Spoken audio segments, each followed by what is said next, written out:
पाकिस्तान कायदे आज़म मोहम्मद अली जिन्ना इंतकाल हुआ, वो बड़ा एक क्वेश्चन मार्क। कोई जहाज भी नहीं है, कोई हेलीकॉप्टर भी नहीं है और एक ऐसी नकारा एम्बुलेंस में उनको शिफ्ट किया जा रहा है। 70-80% अवाम इस वक्त पाकिस्तान तहरीक इंसाफ को नहीं, इमरान खान को पसंद करती है। पीपल्स पार्टी जनरल अयूब को डैडी कहते थे, सारी दुनिया जानती है कि वकार अली भुट्टो साहब को और फिर अयूब खान ने उनकी परवरिश की थी और ये उनको डैडी कहते थे।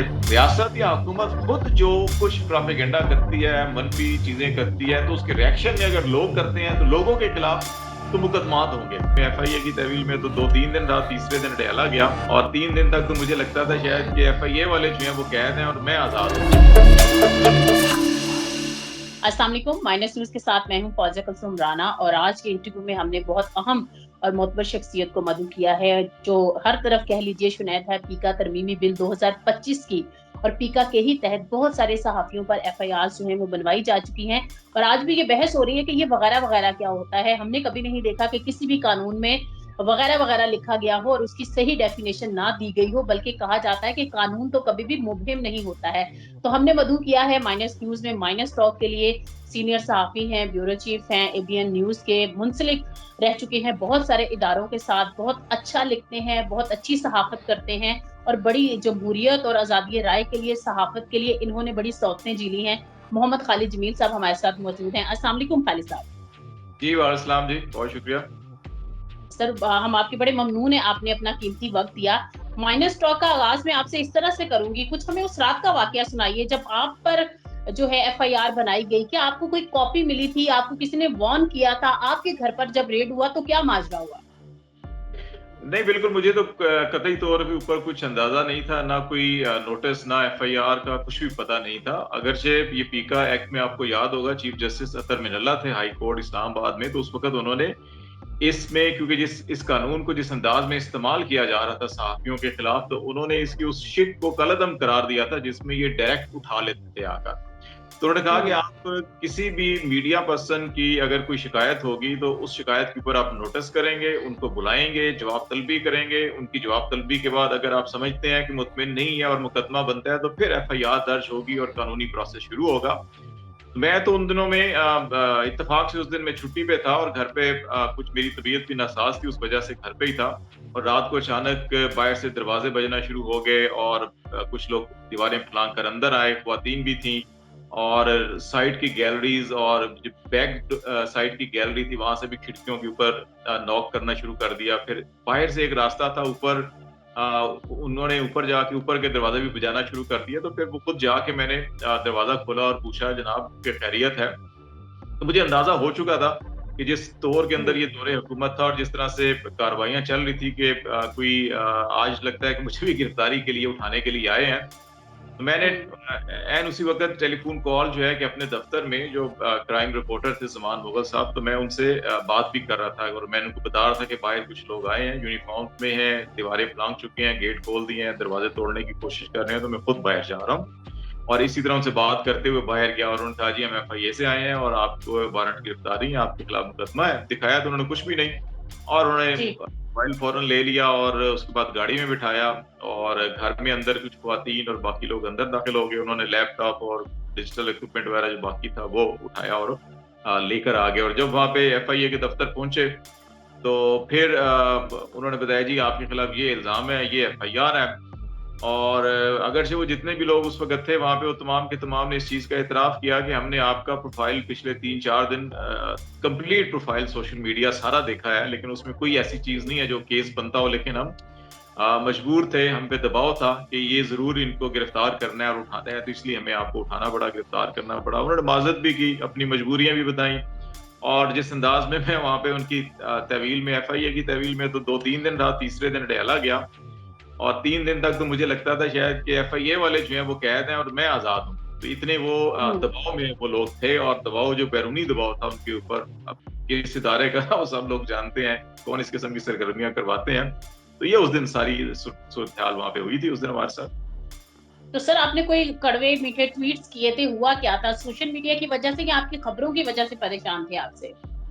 देखिए, वो बुनियादी तौर के ऊपर तो मेरा ख़्याल है कि जो मीडिया के ऊपर भी जो कमेंट्स थे उस ज़माने में बहुत सी फेक ऑडियोज़ और वीडियोज़ जो हैं कि जो रियासत की तरफ से डिस्ट्रीब्यूट की जा रही थी पाकिस्तान तहरीक-ए-इंसाफ की लीडरशिप के खिलाफ, उनकी ख़वातीन के खिलाफ।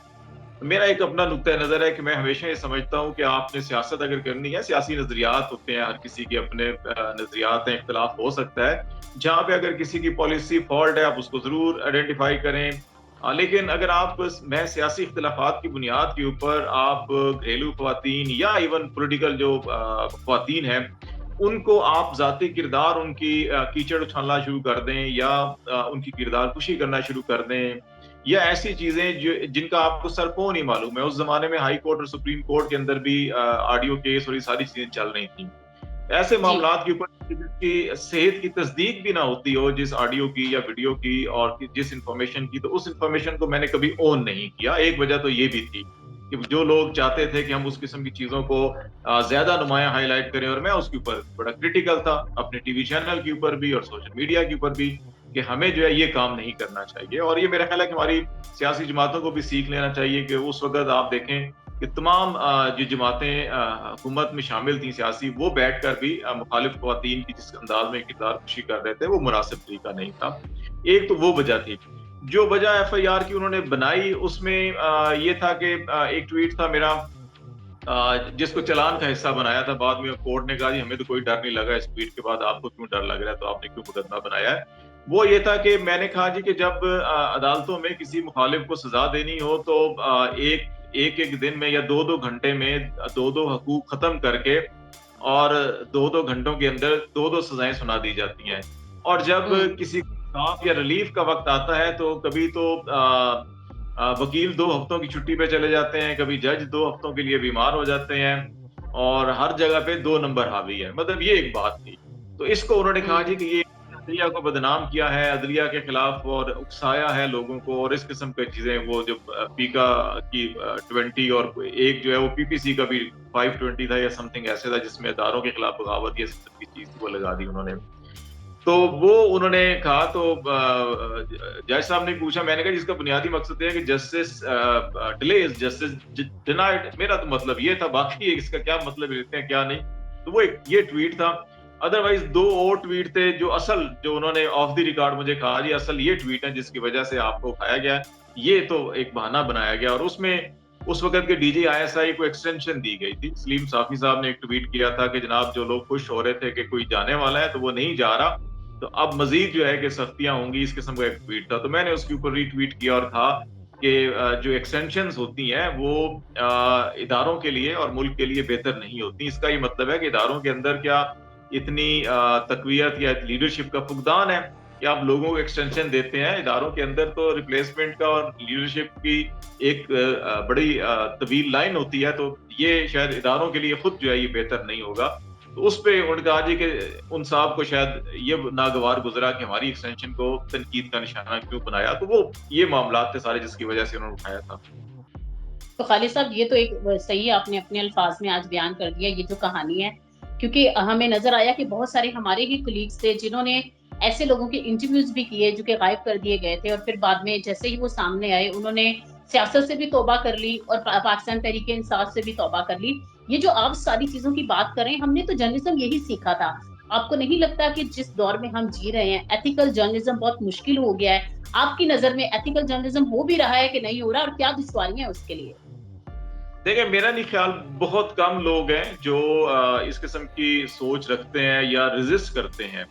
मैं समझता हूँ कि देखें जो गंद सियासत में गलाज़त मोहतरमा फ़ातिमा जिन्ना की किरदार कुशी करके डाली गई थी और बदकिस्मती से वो भी फ़ौजी दौर था और उसमें भी जो इंटेलिजेंस थी उस वक़्त की वो सबसे आगे थी। और ये बदकिस्मती रही है कि वो जनरल अयूब का दौर हो, जनरल ज़िया का दौर हो, जनरल मुशर्रफ का दौर हो या इवन पॉलिटिकल अदवार हो, जब भी ख़वातीन की किरदार कुशी की गई है सियासत में या ख़वातीन को निशाना बनाया गया, तो बदकिस्मती से वो मुस्लिम लीग कहीं न कहीं सामने होती है, वो आला-ए-कार बनती है। चाहे वो मुस्लिम लीग कन्वेंशन लीग की सूरत में जनरल अयूब खान की बी टीम हो, चाहे वो जनरल ज़िया-उल-हक की मुस्लिम लीग, वो जुनेजो साहब हों या नवाज शरीफ साहब हों, उनकी सूरत में मोहतरमा बेनज़ीर भुट्टो, नुसरत भुट्टो साहिबा के बारे में जो कुछ ग़िलाज़त फैलाई गई उस अदवार के अंदर, वो भी सबको मालूम है। कि पीछे जो है कि ज़ेन वही है, जो आमराना ज़ेन है, और यूज़ पॉलिटिकली लोग होते हैं, और सहाफ़त भी हो जाती है। और फिर मुशर्रफ का दौर में भी देखें आप, उस वक़्त भी बेगम कुलसूम नवाज़ के खिलाफ कुछ प्रोपेगेंडा किया गया था, और इसके बाद अभी अगर अदवार देखें, तो मेरा ख़्याल है कि ये सियासत से इस ग़िलाज़त को ख़त्म करना चाहिए। अगर ये नहीं करेंगे, तो फिर इस वक़्त जो हमें आज जो हम ये गिला करते हैं कि जनाब पाकिस्तान तहरीक-ए-इंसाफ का सोशल मीडिया या उनके सोशल एक्टिविस्ट जो हैं कि वो बड़े तल्ख़ हैं, सख्त हैं, वो गालिम-गलौच ब्रिगेड भी उनको कहा जाता है। लेकिन ये चीज़ें जो हैं कि आप दूसरी तरफ भी देखें कि रियासत और रियासती इदारे जो हैं कि वो किस किस्म की पॉलिसी पे अमल कर रहे हैं, और हम ये आज की बात नहीं है, ये कई दिहाई है आप क़याम पाकिस्तान के बाद से लेके आज तक जो है कि हमने हर सियासी मुखालिफ को, मैंने बड़े-बड़े नाम लिए हैं। अगर आप अवामी लीग की तरफ चले जाएँ, आप खैबर पख्तूनख्वा में चले जाएँ, एएनपी या उनकी लीडरशिप के खिलाफ और उनकी ख़वातीन लीडर्स के खिलाफ क्या कुछ नहीं हमने कहा। इसी तरह सिंध में वो लोग जो कि एक ज़माने में कायद-ए-आज़म के साथ ही थे, बाद में हमने उन सारों को गद्दार और बागी और क्या से क्या नहीं अलक़ाब दिए। तो मेरा ख़्याल है कि सियासत के अंदर हमें इतना शिद्दतपन नहीं इख्तियार करना चाहिए कि हम तमाम सियासी अक़दार को, सियासी नज़रियात और इख्तिलाफ़ात को एक तरफ रख कर हम किसी के उस आमराना सोच के, जिस आमराना सोच में हमेशा जो है कि मुखालिफ को दुश्मन, गद्दार तस्वुर किया जाता है कि उसको मार दो, ख़त्म कर दो, उसकी सियासी सोच को ख़त्म कर दो। इस सोच से हमें निकलना होगा और सियासी जमातों को इससे निकलना होगा। अदरवाइज़ आप अब इस वक़्त आप अगर मौजूदा पीका को देख लें, और अभी पिछले 1 हफ़्ते के दौरान जितनी भी हमारी मीडिया इंटरैक्शंस हुए हैं हुकूमत के, ख़्वाह वो नून लीग के लोग हों, पीपल्स पार्टी के लोग हों, तो वो कहते हैं जी हम तो बिल्कुल इसके हक में नहीं है, तो होना ही नहीं चाहिए, लेकिन हम क्या करें, हम मजबूर हैं, हमारे हाथ बंधे हुए हैं। अब ये सियासी तो जमातों को खालिद सोचना। साहब बिल्कुल खालिद साहब, इसमें मैं एक क्वेश्चन ऐड करूँगी। जितनी आपने एग्ज़ाम्पल्स दी हैं, क्या हमें हिस्ट्री से नहीं सीख लेना चाहिए था? हमने देखा पिछले दिनों जो है डेफेमेशन जो लॉ बनाया गया था पंजाब में, कहीं पर बैठकर कोई भी शिकायत कर सकता है, किसी को भी उठाया जा सकता है, और जिसकी आड़ में बहुत सारे लोगों को उन पर एफआईआर्स दर्ज करवाई भी गई। फिर अभी हम देख रहे हैं कि पीका तरमीमी बिल 2025 पर भी साइन हो गए, और वो भी एक कानून बन गया, जिसमें ये कह तो रहे हैं कि हम फेक न्यूज़ को रोकना चाहते हैं, बट अनफॉर्चुनेटली जो मैंने स्टडी किया उसमें तो फेक न्यूज़ की डेफिनेशन ही नहीं है, और फिर उसमें एसेट्रा का लफ्ज़ इस्तेमाल कर दिया गया, वगैरह-वगैरह। ये कभी किसी कानून में हमने नहीं देखा। इवन अंग्रेजों के बने हुए कवानीन भी हमने पढ़े हैं या उनको देखते हैं, परखते हैं। तो ये वगैरह-वगैरह क्या होता है? कवानीन तो सीधे-सीधे नहीं होते, वो तो मुहिम नहीं होते। तो आपको क्या लगता है, ये इसको मैं क्या ही कहूँ, पीका-टिक्का जो टीका लगा है सहाफ़ियों को, तो आप क्या समझते हैं कि इसको मुहिम रखने की क्या वजह है? क्या वाक़ई उस वगैरह-वगैरह में फिर हमारी ट्वीट्स, हमारी खबरें, हमारे कॉलम, हमारे वीलॉग, सारी चीज़ें आ जाएँगी? देखें, ये वगैरह-वगैरह आप पिछले 2-3 सालों में और इससे पहले भी देखें, आप पाकिस्तान तहरीक-ए-इंसाफ का दौर उठा के देख लें, नून लीग का देख लें, पीपल्स पार्टी का देख लें, फौजियों के दौर देख लें, जर्नैलों के, उसमें क्या होता था कि आप किसी एक बात पर, किसी एक खबर पर, किसी एक कॉलम मुकालमे के ऊपर या किसी एक सोशल मीडिया पोस्ट के ऊपर बैक वक़्त आपके खिलाफ चारों सूबों में बशमूल गिलगित-बल्तिस्तान, आज़ाद कश्मीर में मुकदमा दर्ज हो जाते हैं। 50-50, 100-100 मुकदमात। अब आला अदालतों ने पिछले चंद सालों में ये कहा कि ऐसा हो नहीं सकता कि जुर्म एक है, एक बात है, आपने पूरे मुल्क में कैसे कर दिए, और जिस जगह पे वो फर्द है या जिसके बारे में कहा जा रहा है। अब एक नेचुरल पर्सन का वर्ड यूज होता था पीका में कि जब तक मुतासरा फर्द या मुतासरा इदारा जो है कि वो फरीक नहीं बनेगा, दरखास्त नहीं देगा, शिकायत नहीं करेगा, तो मुकदमा दर्ज नहीं होगा। ये कानून था। इस बुनियाद के ऊपर जस्टिस अतर मिनल्ला ने उस वक्त इस्लामाबाद हाई कोर्ट में उस शिक को कलअदम करार दिया था कि आप ये एक ही मामले के अंदर पूरे मुल्क के अंदर ये पर्चे करना शुरू कर देते हैं जी। एक जगह से जमानत होती है, अब दूसरे सूबे वाले आ जाते हैं, उधर से आती है तो तीसरे जिले वाले आ जाते हैं, तो ये खत्म होना चाहिए।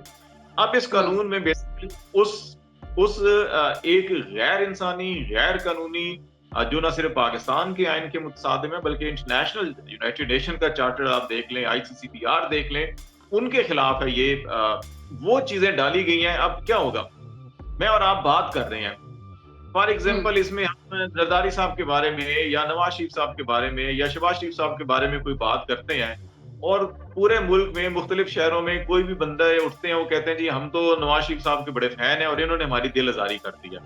मुल्तान में भी, घोटकी में भी, लैये में भी जनाब, अटक में भी और पेशावर में भी और गिलगित में भी और मीरपुर में भी और आज़ाद कश्मीर में।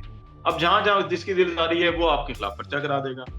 ठीक है? अब पहले ये था कि नहीं, अगर तो नवाज़ शरीफ साहब या उनकी जमात, ज़रदारी अली साहब या उनकी जमात शिकायत करती है तो आपके खिलाफ केस होगा। अब वो चीज़ ये बिल्कुल। जो वगैरह-वगैरह है ना, इसमें बेसिकली जो हमारे वो मोहतरम हज़रात या वो मोहतरम इदारे जो इन हथकंडों को इस्तेमाल करते थे, जो आज़ाद आवाज़ थी या ऐसी आवाज़ें जो इंसानी हकूक़ के लिए उठती थी, उनको दबाने के लिए जो हथकंडे इस्तेमाल करते थे, बेसिकली अब उन हथकंडों को एक लीगल कवर दिया गया कि ठीक है, आप जो मर्ज़ी करें, आपसे नहीं पूछा जाएगा।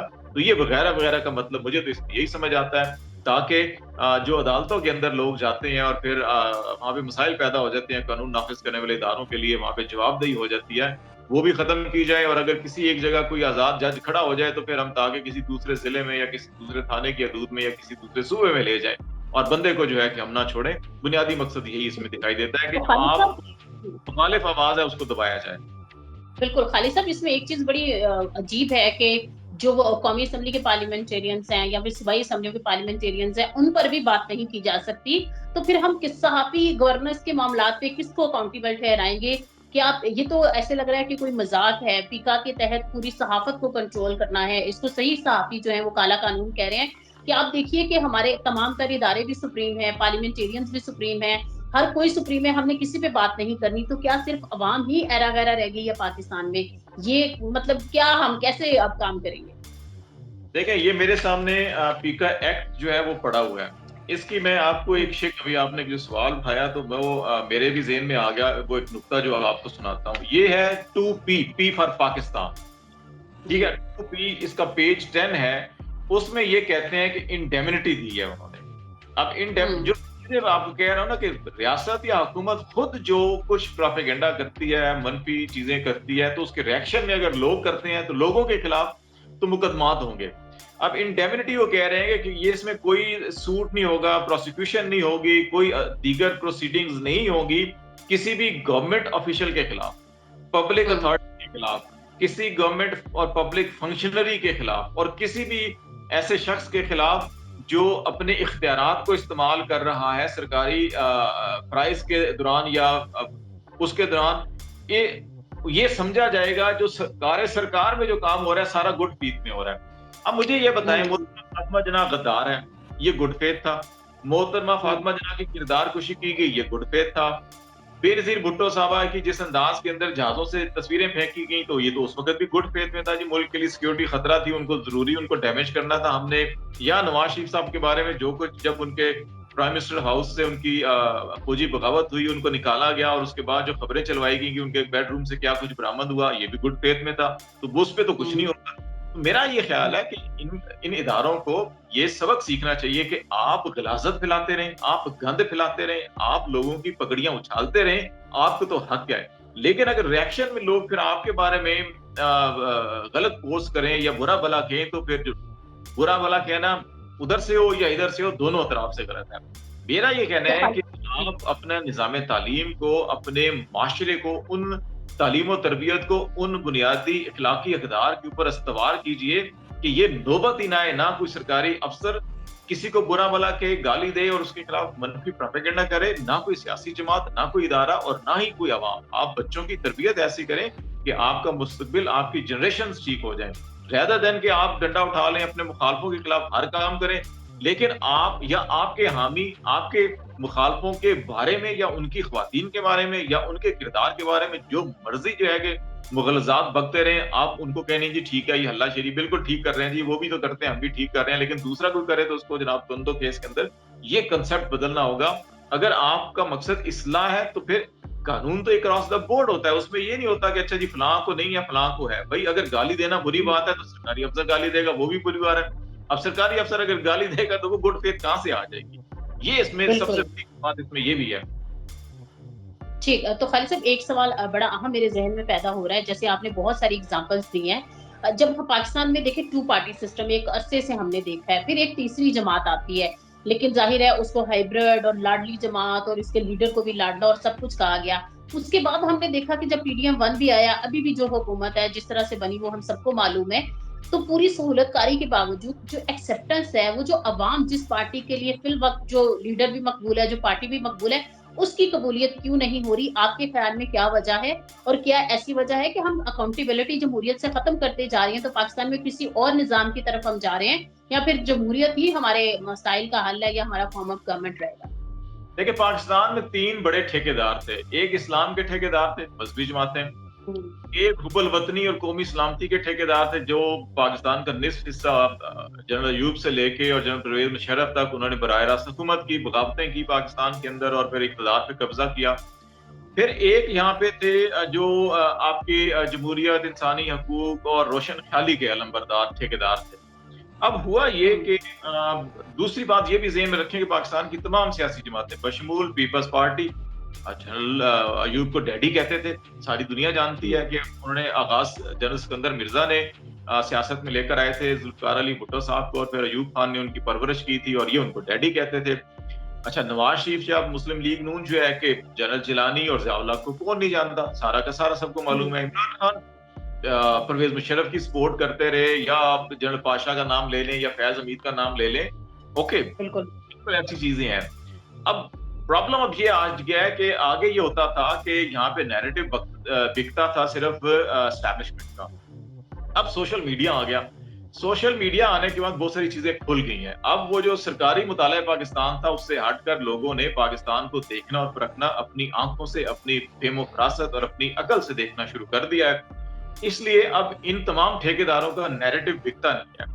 अब लोगों ने इमरान खान की बात सुनना शुरू कर दी है। इसलिए ये सारे इकट्ठे हो गए, और अब ये सारे इकट्ठे होके इनको अपनी अपनी उस इजारादारी और ठेकेदारी का खतरा पड़ा हुआ है।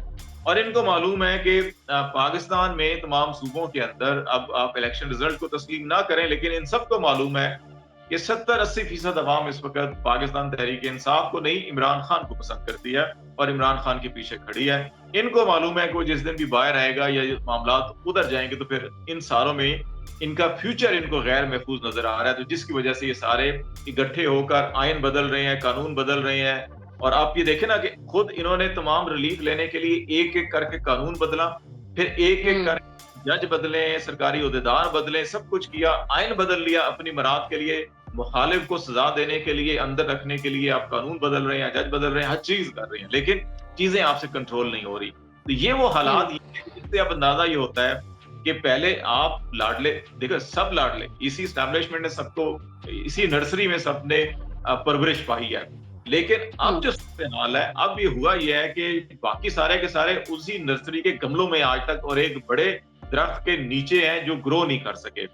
ये वाहिद इमरान खान ऐसा पौधा था इस नर्सरी का, या ऐसा दरख्त था, इसने अपनी अवामी मकबूलियत कहें, ताकत कहें, वो इस्तेमाल करके उस बड़े दरख्त ने, जिसने अपने साए के नीचे सबको दबा के रखा था, ये उस दरख्त से भी बड़ा हो गया है। अब ये उनको हजम नहीं हो रहा कि ये हम सबसे बड़ा कैसे हो गया। तो सब इसको, इसकी तराश खराश कर रहे हैं इसकी शाखों की, लेकिन सियासत के अंदर जो रूट होती है वो अवाम होते हैं।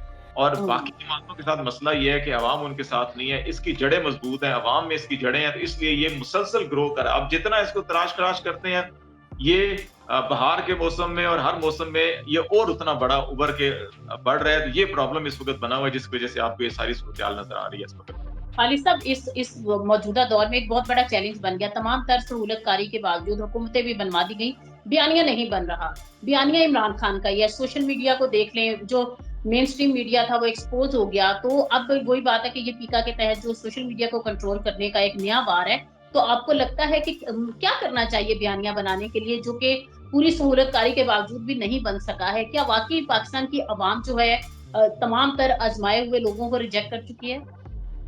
देखिए, बयानिया बनाने, पिछले 2-3 सालों में क्या हुआ? 1 साल से कहा जी इमरान खान का टीवी चैनल पे नाम नहीं आएगा, उसकी तस्वीर नहीं आएगी, उसकी कोई वीडियो नहीं आएगी। यहाँ तक कि क्रिकेट मैच हो रहे थे पाकिस्तान के अंदर, दुनिया के आलमी मुकाबले हो रहे थे, उसके अंदर जो प्रोमोज होते थे वहां से इमरान खान की तस्वीर निकाली जाती थी। तो क्या हुआ? बल्ले का निशान ले लिया, पार्टी तितर बितर कर दी।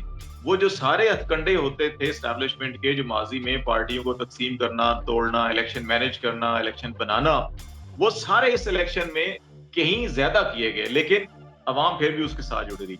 इसका मतलब ये है कि अगर कोई साहिब किरदार हो, अगर जो बात करता है वो खुद उसके ऊपर अमल कर रहा है या लोगों के दिल की बात कर रहा है या लोगों के नब्ज़ को समझता है और उस तरह से एक्ट कर रहा है, तो लोग उसके साथ जुड़े हुए हैं। सब हरबे इस्तेमाल करने के बावजूद भी अगर अवाम उसके साथ है, तो ये हरबा भी ये करके देख लें। अवाम ने उसके साथ अब तो मेरा नहीं ख्याल कि ये हरबा भी उनका कामयाब होगा। होगा क्या? लोगों ने आप इश्तारों में आप इशारों कनायों के अंदर बात करना शुरू कर देनी है, लेकिन बात तो लोग समझ जाएँगे फिर भी। हुँ। तो खालिद साहब एक और बड़ा अहम नुकता है कि हम देख रहे हैं ख़वातीन की स्ट्रगल को हम एप्रिशिएट करते हैं, जिस तरह से आपने जो हिस्ट्री है उस पर भी हम ताराना जायज़ा लिया है। मोहतरमा फ़ातिमा जिन्ना की आपने बात की, जो इस दौर में हुआ, हमने किताबों में तो बहुत कुछ पढ़ा था, लेकिन जो इस दौर में हुआ वो हमने अपनी नज़रों से देखा है। लेकिन हमें नज़र आया है कि शायद अगर पीएमएलएन या पीपल्स पार्टी की बात की जाए, वहाँ पर सारी रिस्पेक्ट की बात की जाती है। इवन जो कि बुशरा बीबी हैं, उनको जादू टूने से मुंसलिक कर दिया जाता है, ख़वातीन के साथ इतना कुछ बुरा हुआ, लेकिन उस तरह से आवाजें नहीं उठी। हमने देखा था, हमने खुद उस स्ट्रगल का हिस्सा रहे हैं, जमहूरी कैंप भी लगा देते थे, प्रेस क्लब के बाहर भी हम लोग बैठ जाया करते थे। लेकिन इस दौर में जो कुछ हुआ, वो जो आपने पहले भी एक नुक्ता उठाया ना, जो कि इंसानी हकूक के अलमबरदार थे, वो मुझे पर्सनली फील होता है कि जिस हद तक आवाज उठनी चाहिए थी, स्ट्रगल करनी चाहिए थी, इसमें नहीफ आवाजें रही हैं। इसकी क्या वजह है? क्या इमरान खान से नफरत है कुछ लोगों की, या क्या वजह है कि क्या पीटीआई का साथ नहीं देना चाहते, जो ह्यूमन राइट्स को डिफेंड करते हैं, ऐसे नाम है जो करते हैं वो बात, लेकिन उस तरह नहीं करते जिस तरह हम पीपल्स पार्टी और पीएमएलएन के लिए करते रहे। मेरा ख्याल है कि बदकिस्मती से ही जितने ग्रुप्स थे, उन्होंने अपनी पॉलिटिकल आइडियोलॉजी के साथ-साथ चलते हुए कुछ न कुछ अपनी-अपनी अलाइनमेंट की हुई थी। जो इस्लामिस्ट खुद को समझते थे, वो मज़हबी जमातों और उस तरफ ज़्यादा था। जो अपने आप को ज़्यादा जी नेशनल वो एक तो नेशनलिस्ट कौम परस्त हैं, वो अलग से थे, जो लिबरल है सारी बातें। कुछ थे जो सरकारी नेशनलिज्म होती है, जो जी पाकिस्तानियत, मुहब्बे वतन और हुब्बुल वतनी और कौमी सलामती, वो किसी और तरफ अलाइनमेंट थी उनकी।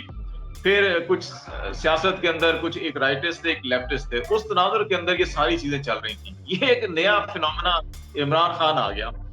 अब वो सारे हुँ। के सारे लोग अपने ज़हनी फ़िक्री एतबार से जो है कि उधर ही उनकी अलाइनमेंट है सबकी और वो उधर से नहीं निकल पा रहे। और इसीलिए वो इनको उस तरह से खुल के सपोर्ट भी नहीं कर पा रहे, क्योंकि जब इनको खुल के सपोर्ट करना होगी तो आपको पॉलिटिकल अलाइनमेंट आपकी जिनके साथ है, आप उनको एक किस्म का डिसओन कर रहे होंगे या डिसक्रेडिट कर रहे होंगे। तो वो जो उनकी अटैचमेंट है उससे वो बाहर नहीं निकल पाए, इसलिए जो है कि वो यहाँ खुलकर जो भी ज़ुल्म था या जबर था उसको खुलकर वो मज़म्मत नहीं कर सके और उसके खिलाफ वो खड़े नहीं हो सके। मेरे तो ये समझ में आता है। तो खालिद साहब जो सहाफ़ी थे, वो तो अरशी शरीफ का जो वो शहीद हो गए, लाइक उन्होंने अपना नैरेटिव नहीं बदला, वो जो जिस बात पे थे वो कायम रहे। इवन उनकी जान चली गई, तो हमें नहीं नज़र आया कि हम सभी सहाफ़ी हम कमज़ोर पड़ गए, हमने आवाज़ नहीं उठाई, हम रोड पर नहीं निकले, और शायद हमें हमारे सबके लिए शायद मैसेज था कि हमें डरा दिया गया था कि हम आवाज़ नहीं उठा पाए। और उनका कोर्ट जो है, अपील उनकी बेवा जवेरिया अरशद की अभी भी कोर्ट में है। आपको लगता है कि उनको इंसाफ मिल पाएगा? कीनिया ने तो कुछ ना कुछ इंसाफ के तकाजे पूरे किए, लेकिन हमारे यहाँ भी स्टिल पेंडिंग है अर्शी शरीफ का केस। देखें, बानी पाकिस्तान कायद-ए-आज़म मोहम्मद अली जिन्ना की जो इंतकाल हुआ, वो बड़ा एक क्वेश्चन मार्क है। ये कैसे हो सकता है कि गवर्नर जनरल के लिए आपके पास ठीक एम्बुलेंस भी नहीं है, कोई जहाज़ भी नहीं है, कोई हेलीकॉप्टर भी नहीं है और एक ऐसी नाकारा एम्बुलेंस में उनको शिफ्ट किया जा रहा है और वो रास्ते में जो है कि एम्बुलेंस खराब हो जाती है और वो इंतकाल कर जाते हैं। ये सबसे बड़ा एक सवालिया निशान था। ये एक इसकी इंक्वायरी होनी चाहिए थी, कोई ज़िम्मेदारी तय्यन होनी चाहिए थी। लियाकत अली खान का मर्डर यहाँ पे हुआ, फिर यहाँ पे जुल्फ़िकार अली भुट्टो के साथ जो कुछ हुआ वो आपने देख लिया, फिर बेनज़ीर की हुकूमत के अंदर उसके अपने भाई का मर्डर हो गया, फिर ज़िया-उल हक का त्यारा क्रैश हो गया, उसका जो है कि हो गया। आपने air chief Musab Ali Mir का त्यारे के साथ क्या हुआ वो आप देख लीजिए। फिर आप और आगे बढ़ के आ जाएं, बेनज़ीर भुट्टो के साथ जो कुछ हुआ वो भी आपके सामने है। यहाँ तारीख भरी हुई है, लेकिन बदकिस्मती से हम उसके मंतकी अंजाम की तरफ कभी उसको लॉजिकल एंड की तरफ नहीं लेकर गए कि अच्छा असल मुजरिमों को यहाँ पे बहुत से इसलिए शकूक व शुबाहत और सवालात पैदा होते हैं कि जब हम असल मुजरिमों तक नहीं पहुँचते, उनको नहीं कैफ़रे किरदार तक पहुँचाते। अब मोहतरमा बेनज़ीर भुट्टो की जब शहादत हुई तो उसके फौरी बाद पीपल्स पार्टी की हुकूमत बनी थी, वो नहीं कर सके वो। हुँ, जो कुछ हुँ, उनको करना चाहिए था वो नहीं कर सके।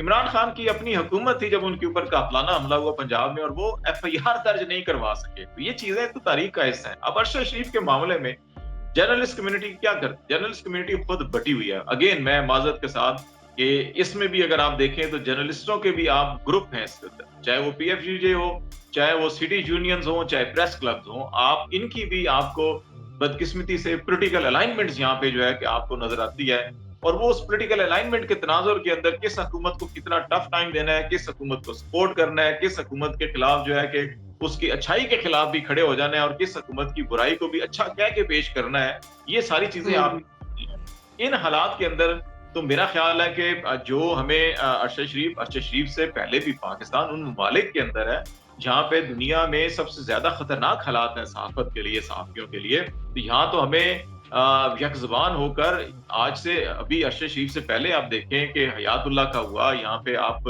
वो बाबर वली का हुआ कराची के अंदर, वो शहजाद थे यहाँ पे इस्लामाबाद के अंदर जिनको उठा लिया लापता हुए और फिर ये मंडी बहाउद्दीन सराय आलमगीर के पास नहर के किनारे उनकी जो है कि वो लाश मिली थी। ये सारी चीजें जो है कि आप देखें कितने जर्नलिस्टों के ऊपर हमले हुए, उन जगह पे कमीशन भी बने, उन कमीशन की रिपोर्ट्स क्या हुआ, किधर गई?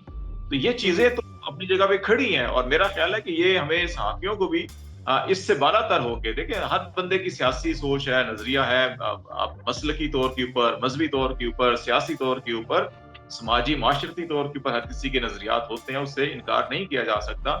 लेकिन जो बुनियादी प्रिंसिपल्स हैं, उनके ऊपर सबको इकट्ठा होना चाहिए, वरना अगर आप तकसीम होंगे तो आपको एक-एक करके हर कोई इस तरह तोड़ता रहेगा। लेकिन आप मुत्तहिद हो जाएंगे तो फिर आप एक मजबूत मुक्का बन जाएंगे और फिर आपको शायद कोई नहीं तोड़ सकेगा। जिस दिन ये सियासी जमातों को भी समझ में आ गया, जिस दिन ये सहाफियों को भी समझ में आ गया, तो उस दिन जो असल मसाइल की जड़ है पाकिस्तान में, मेरा ख्याल है वो वीक होना शुरू हो जाएगी।